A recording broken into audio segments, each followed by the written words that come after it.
হয়, ময়ো এজন ভুক্তভোগী। ময়ো 5 বিঘা মাটি খেতি কৰিছিলোঁ। আমাৰ অৰ্জুন আৰু 137 বুলি যিটো ৰঙালাওৰ খেতি এইটো আমি কৰিছিলোঁ। অৰ্জুনটোৰ অলপ প্ৰডাকশ্যনটো কম বুলি ভাবি আমি 137টো দিছিলোঁ। যোৱাবাৰ 137টো বহুত বেছি প্ৰডাক্ট হৈছিলে, কিন্তু এইবাৰ বতৰৰ কাৰণে নে কি নাজানো, এইবাৰ অকণমান প্ৰডাকশ্যনটো কম হৈছে। যদি উচিত মূল্যত বিক্ৰী কৰিব পৰা গ'লোহেঁতেন তেতিয়াহ'লে বস্তুখিনি যথেষ্ট এটা উপকাৰ হ'লহেঁতেন, কিন্তু এইবাৰ একদম পানীৰ দৰত বিক্ৰী কৰিব লগা হৈছে। তাৰ কাৰণে আমাৰ এইবাৰ খেতিয়কৰ লছ হৈছে, কাৰণ যোৱাবাৰ যিটো ৰঙালাও এইটো ছিজনত আমি 9 টকাকৈ বিক্ৰী কৰিছিলোঁ, এইবাৰ মাত্ৰ 5 টকাত বিক্ৰী কৰিব লগা হৈছে। অহাকালি মই প্ৰায় 7,000 পিচ ৰঙালাও মই দিম, প্ৰায় 3.5 কিলোৰ পৰা 4 কিলো 4.5 কিলো, এইফালে 2.5 কিলোৰ পৰা আৰম্ভ কৰি। গতিকে ইমানখিনি লাও মই যদি 9 টকাকৈ দিব পাৰিলোঁ বহুত বেছি পইচা পালোঁ হয়, কিন্তু এতিয়া আমাৰ 4 টকাকৈ লছ হৈ আছে। তাতকৈ ডাঙৰ কথা হ'ল আমি কেইদিনমান যদি ৰখাবও পাৰিলোঁ হয় তেতিয়াও হয়তো বস্তুটোৰ দামটো বেছি পোৱাৰ এটা সুবিধা আছিল। কিন্তু ৰঙালাওটো যিহেতু ৰাখিবৰ কাৰণে আমাৰ এই অঞ্চলত কোল্ড ষ্ট'ৰেজ নাই, গোটেই ওদালগুৰি জিলাতেই নাই আচলতে। এটা কোল্ড ষ্ট'ৰেজ আছিল যদিও তাতো CRP কেম্প বহি সেইটো শেষ। গতিকে কোল্ড ষ্ট'ৰেজৰ অভাৱৰ কাৰণে আমি এতিয়া পানীৰ দৰত বস্তুটো দিব লগা হয়। খৰচাটো আচলতে কিছুমানৰ হয়তো নুঠিব, আৰু মোৰ ক্ষেত্ৰত মই কৈছোঁ যে মানে লছ নহয় কিন্তু লাভ নহ'ব। মানে বিঘাই প্ৰতি আমাৰ 2,000 বা 2,500 টকা খৰচা হয়, সেই খৰচাটো কিবা কৰি এইবাৰ উঠিব, কিন্তু আমাৰ যিটো প্ৰফিট হ'ব লগা আছিলে প্ৰফিটটো নাপাম। এনে বেকাৰ তাৰমানে কষ্ট কৰাৰ লেখীয়া এটা পৰিৱেশ সৃষ্টি হ'ল। নাই, ইয়াৰ মূল কাৰণটো হৈছে যে আমাৰ এইটো ছিজনত যিটো ছিজনত আমাৰ পৰা ইয়াৰ পৰা লাওটো লৈ যায়, এইবাৰ আমি যেতিয়া মানে এই যোগাযোগ কৰিছিলোঁ তেওঁলোকে মানে বস্তুটো এতিয়াই নিবৰ কাৰণে প্ৰস্তুত নহয়, কাৰণ আমাৰ এই ৰঙালাওটো নি তেওঁলোকে হয়তো জুচ বা চচ কিবা বনায়, কিন্তু যিটো কোম্পানীত বা য'ত বনায় সেই অঞ্চলত এইবাৰ আমৰ মানে যথেষ্ট চাহিদা আছে। আম তাৰমানে যথেষ্ট পৰিমাণে হৈছে, বতাহ ধুমুহা নাই, যাৰ কাৰণে আম যথেষ্ট পৰিমাণে তাতে আছে। আৰু আমৰ বিকল্প হিচাপে যিহেতু ৰঙালাও ব্যৱহাৰ কৰে, কিন্তু এইবাৰ ৰঙালাওটো তেওঁলোকে নিনিয়াৰ কাৰণটো হ'ল তাত যথেষ্ট পৰিমাণে আম খেতি হৈছে। আৰু এতিয়া যদি আম খেতি শেষ হোৱালৈকে আমি বা আম শেষ হোৱালৈকে ৰওঁ তেতিয়াহ'লে আমি দামটো পালোঁহেঁতেন, কিন্তু মই আগতে উল্লেখ কৰিছোঁ। কিন্তু যিহেতু আমাৰ এটা কোল্ড ষ্ট'ৰেজৰ অভাৱ, আৰু এই ৰঙালাওটো থৈ দিলে খুব বেছি 1 মাহৰ ভিতৰত বস্তুটো তাৰমানে 50%তকৈ বেছি পচি যায়। গতিকে আমি সেইকাৰণে আমি কম দামত হ'লেও বস্তুটো যেনি তেনি দিব লগা অৱস্থা এটা হৈছে, যাৰ কাৰণে অকল মূৰে কপালে হাত দিয়াই নহয়, মানে বিৰাট এটা গভীৰ সংকটত পৰিছে আমাৰ খেতিয়কখিনি। অহাবাৰ আমি এই খেতিটো কৰিম নে নকৰিম তেনেকুৱা এটা পৰ্যায়ত মানে বৰ্তমান আমি উপনীত হৈছোঁ। গতিকে আমি চৰকাৰক এটা অনুৰোধ কৰিছোঁ, পাৰিলে ইমান উন্নয়নমূলক আঁচনি লৈ থাকে,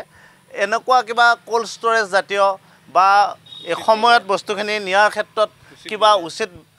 ব্যৱস্থা যদি কৰে তেতিয়াহ'লে আমি উপনীত হ'ম, মানে উপকাৰ পাম আমি।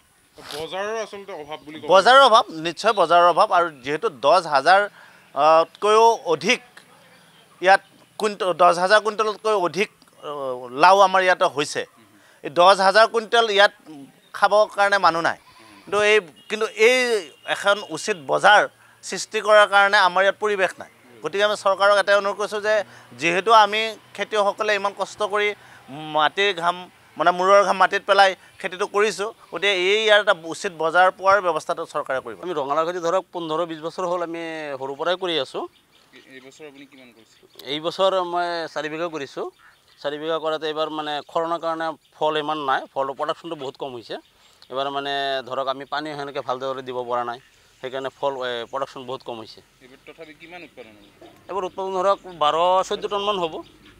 দমদম কৰিছে তাৰমানে বেপাৰী এই বছৰ দাম নিদিয়ে, 3 টকা 4 টকা দাম মাতে। এতিয়া ধৰক 3 টকা 4 টকা দাম মাতিলে আমি মূল পইচা আমাৰ মেকআপ নহয়। সাৰ ঔষধৰ যেনেকুৱা দাম বঢ়াইছে এটাৰ পিছত এটা, তাৰমানে আমাৰ চৰকাৰে দাম মানে সাৰ ঔষধৰ ওপৰত লাগু কৰি আছে। এতিয়া আমি ইউৰিয়া কিনিব লগা হ'লে আপোনাৰ তাৰ লগত আকৌ কিবা ভিটামিন আনিব লাগে, সেনেকৈ আমাৰ খৰচাটো বাঢ়ি যায়। বাঢ়ি যোৱাৰ লগে লগে আমি ইফালে খৰচা দি মেকআপ কৰিব নোৱাৰোঁ। এতিয়া যদি আমি 3 টকা বা 4 টকা কেজি দৰত মালটো বিক্ৰী কৰোঁ, আমাৰ খৰচাৰ পইচাৰ আধা দামতে মানে আমি পইচা নাপাম,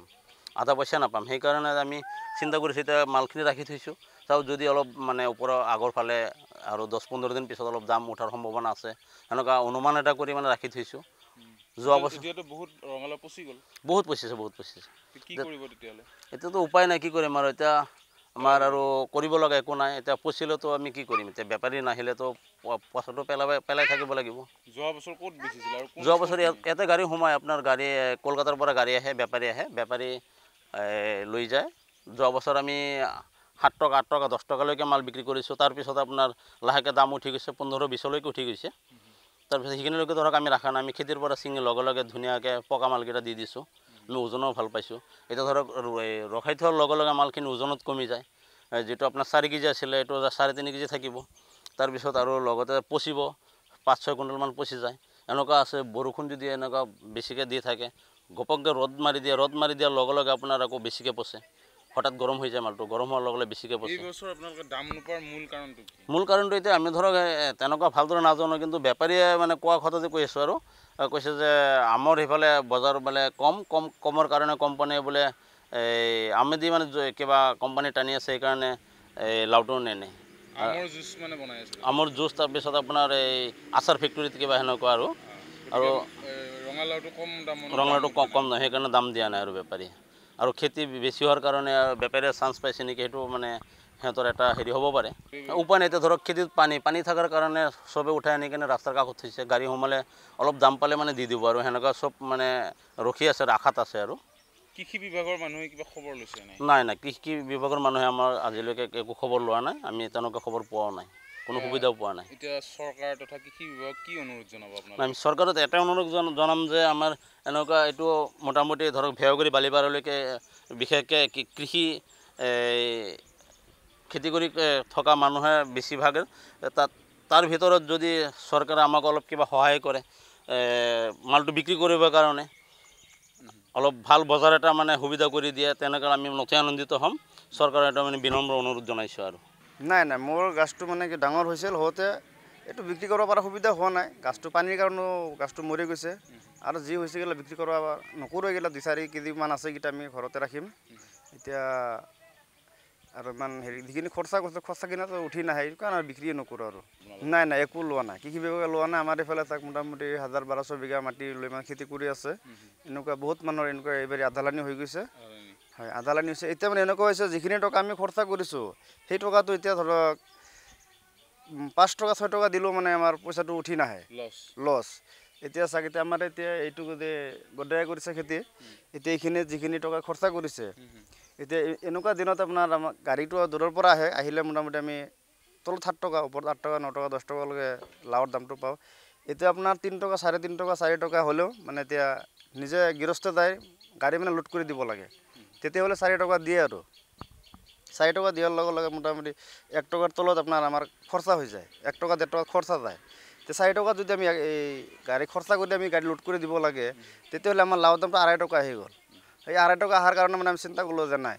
যদি পচে তেতিয়াহ'লে এই বস্তুটো এনেকৈ পেলাই থাকি দি থাকে আৰু লাষ্টলৈকে দেখা যাব আৰু এতিয়া কথা হ'ল সেইখিনিয়ে আৰু ধৰক এতিয়া দামটো নিদিয়ে দাম নিদিয়াৰ কাৰণে বেপাৰী নোসোমায় আৰু বেপাৰী নোসোমোৱাৰ কাৰণে ধৰক আমাৰ এতিয়া এনেকুৱা গতি হৈ আছে